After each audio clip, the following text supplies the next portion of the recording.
السلام علیکم ناظرین، آج کے ویلاگ میں ہم بات کریں گے پاکستان کے اندر جو یہ میڈیا کے حوالے سے ڈیولپمنٹس ہو رہی ہیں۔ ایک طرف ہم دیکھ رہے ہیں کہ حکومت جو ہے جرنلسٹ پروٹیکشن بل لا رہی ہے، فیڈرل گورنمنٹ نے بھی کہا ہے کہ ہم منظور کرائیں گے، اسمبلی میں پیش بھی کیا۔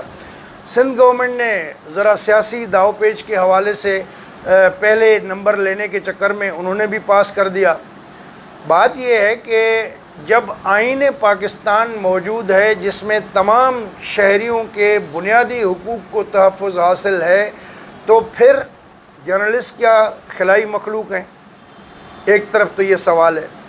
دوسرا سوال یہ ہے کہ جو ریاست کے ادارے ہیں ان کے صبر کے پیمانے لبریز ہو رہے ہیں اور تشدد کے نت نئے طریقے اور وارداتیں اپنائی جا رہی ہیں میڈیا کو خاموش کرنے کے حوالے سے، اور بالخصوص اس میں تیزی نظر آئی ہے جب سے عمران خان صاحب کی حکومت آئی ہے۔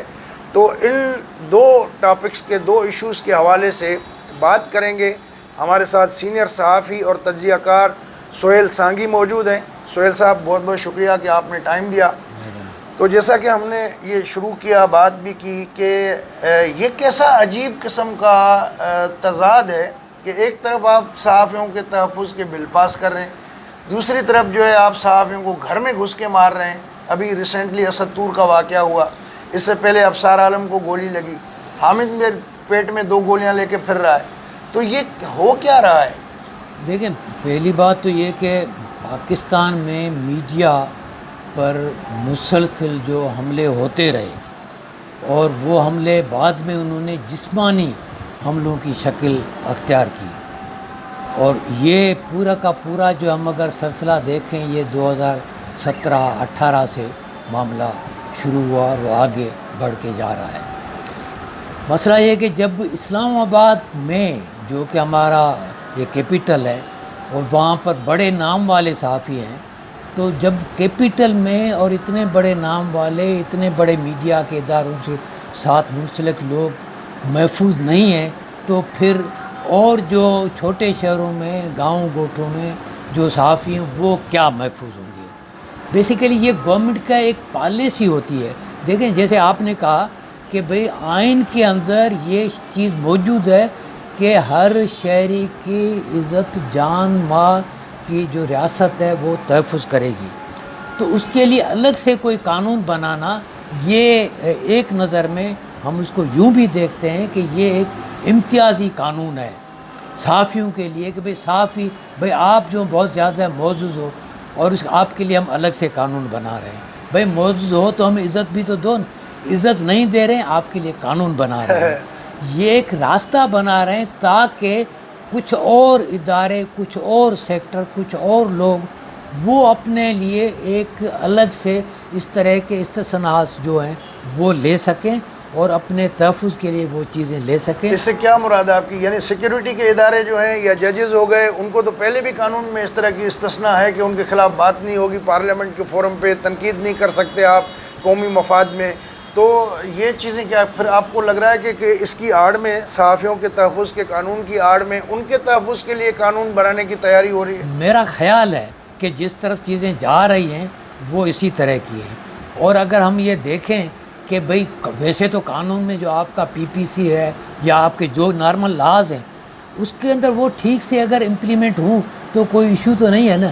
اب آپ مجھے بتاؤ کہ امریکہ میں، انگلینڈ میں یا اس طرح کے جو دوسرے جو ہمارے ڈیولپڈ کنٹریز ہیں، وہاں پر کون سا صحافیوں کے تحفظ کے لیے الگ سے قانون ہے؟ بھئی وہاں پر تو ایک شہری جو ہے اس کا وہی استحقاق بنتا ہے جو کہ کسی دوسرے کا بن سکتا ہے۔ امریکہ کا کانسٹیٹیوشن تو یہ کہتا ہے کہ اگر ایک شہری کی زندگی خطرے میں ہے تو اس کے لیے وہ وار بھی ڈکلیئر کر سکتا ہے۔ صحیح۔ تو آپ یہاں کے لوگوں کو پہلے ایک شہری کا تو درجہ دو، لیکن شہری کا درجہ دیے بغیر آپ اس کو جو بہت ہی ایک اعلیٰ بنانے کا نام دے رہے ہیں۔ اور اس طرح کی اگر سوچ کو دیکھتے ہیں ہم تو یہ سوچ پریویل کرتی ہے، یا اس کے پیچھے اگر واقعی تحفظ دینا مقصود ہوتا تو پھر اس طرح کے واقعات میں تو کمی ہونی چاہیے تھی۔ لیکن جو ابھی ریسنٹلی رپورٹ ریلیز ہوئی ہے اس میں جو رپورٹرز وداؤٹ بارڈرز ہیں انہوں نے کہا ہے کہ 2019 میں جو سچویشن تھی 16-17 میں بہتر تھی، اس کے بعد 18 سے خراب ہونا شروع ہوئی. 2019 میں 3 درجے جو ہے پاکستان جو 2020 میں جو رپورٹ آئی ہے اس میں 19 کے مقابلے میں تنزلی کا شکار ہوا ہے. اور پھر ایک اور ادارہ ہے، انہوں نے کہا ہے کہ پاکستان میں صحافیوں کو آزادانہ طریقے سے رپورٹنگ کی اجازت نہیں ہے اور دنیا کے چند خطرناک ترین ممالک میں گنوایا ہے. اور یہ بھی کہا ہے کہ پاکستان میں سب سے زیادہ غیر محفوظ اور خطرناک شہر جو ہے وہ اسلام آباد بن گیا ہے صحافیوں کے لیے. تو اس تناظر میں کیا کہیں گے آپ؟ یہ بالکل ٹھیک بات ہے. یہ تو جیسے میں نے کہا کہ یہ تو ان کو صحافیوں پر ایک جسمانی طور پر حملے کیے جا رہے ہیں، جس میں ان کو گولی لگی، یہ سب جو زخمی کیا، یہ سب چیزیں ہوئی. لیکن اس سے ہٹ کر کے اور جو مختلف ان پر پریشر، پلس، دھمکیاں اور جتنی چیزیں، وہ اس نے تو پورے کی پوری جو ہے وہ ہماری میڈیا کو ایک طرح سے قابو میں کیا ہوا ہے. چند ایک لوگ ہیں جو کہ یہ بات کر رہے ہیں اور اس میں بھی ان کو ایک حد تک سوشل میڈیا کے ذریعے وہ چیزوں کو پہنچانے کی کوشش کریں، اس وجہ سے آواز ان تک پہنچ رہی ہے. ادروائز مین اسٹریم میڈیا میں لے دے کر کے بہت ہی کم وہ ایسی چیزیں ہیں کہ جس میں اظہار کی آزادی نہیں ہے، جس میں آپ کو اس چیز کا تو اختیار ہے کہ بھئی ایک سیاستدان دوسرے سیاستدان کی پگڑی اتارے، تو یہ تو اس میں آپ کو آزادی ہے. اگر ایک بیوروکریسی میں عام جو سول بیوروکریسی ہے اس کے اوپر اگر کوئی کرپشن کا اس طرح کی چیزیں، وہ تو آپ کو آزادی ہے. لیکن وہاں پر کچھ ایکسیپشنز بنائے ہوئے ہیں، آپ ان ایکسیپشن کو پر نہیں جا سکتے. وہاں پر جاؤ گے تو وہاں پر جو آپ کا ادارہ بھی وہ بھی ہاتھ نکال لے گا، آپ کی جو تنظیم ہے وہ بھی اس میں سے ہاتھ نکال لیں گی، اور وہاں پر جو آپ چاہے کتنے بھی ایگزسٹنگ لا ہیں وہ پورے کے پورے وہ جو وہ آپ سے ہاتھ نکال دیتے ہیں.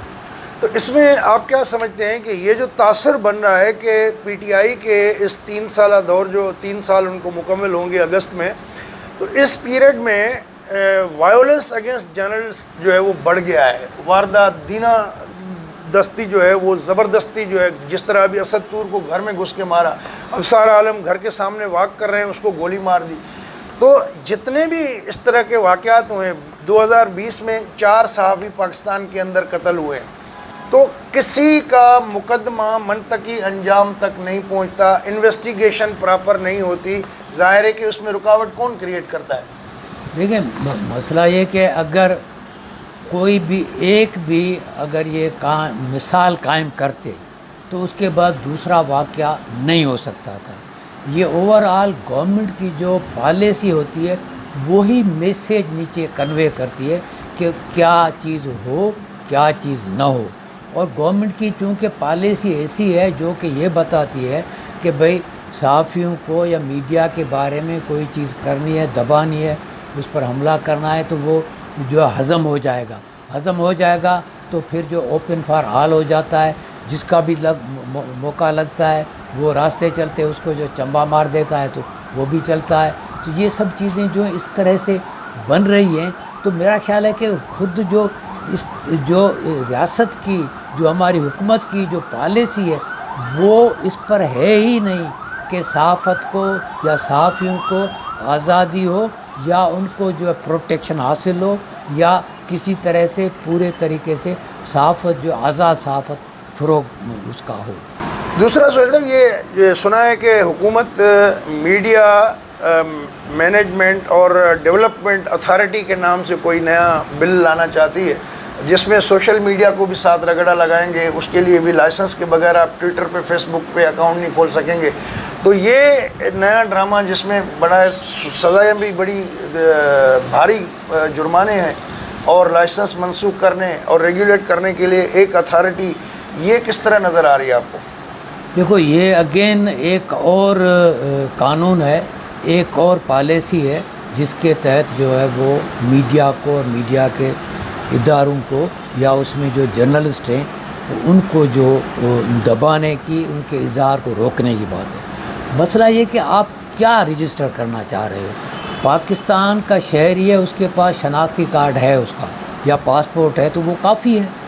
اچھا جب ہم کہتے ہیں کہ یہ جو نیٹ یا آن لائن جو جتنی بھی چیزیں یہ سب گلوبل ورلڈ ہے، تو وہاں پر تو آلریڈی اس کی جو بھی رجسٹریشن ہے وہ اس کے ای میل آئی ڈی کے ساتھ، اس کے جو ٹیلی فون ہے اس کے ساتھ وہ تو آلریڈی ہے رجسٹرڈ۔ اس کے لیے آپ مزید کیا کرنا چاہ رہے ہو؟ جب انٹرنیشنلی ایک چیز جو ہے وہ مانی ہوئی ہے تمام جو دنیا کے اندر اس کے جو بھی یہ سوشل میڈیا کے یوزر ہیں، کنزیومر ہیں، ان کے پاس، تو آپ ایک اپنے ہاتھ میں ایک نیا ہتھیار کیا بنانا چاہ رہے ہو؟ ایک بات۔ دوسری بات یہ کہ پاکستان کے آپ شہری ہو، آپ کے پاس کارڈ ہے، آپ جو ووٹ ڈال سکتے ہو، تو یہ کافی ہے۔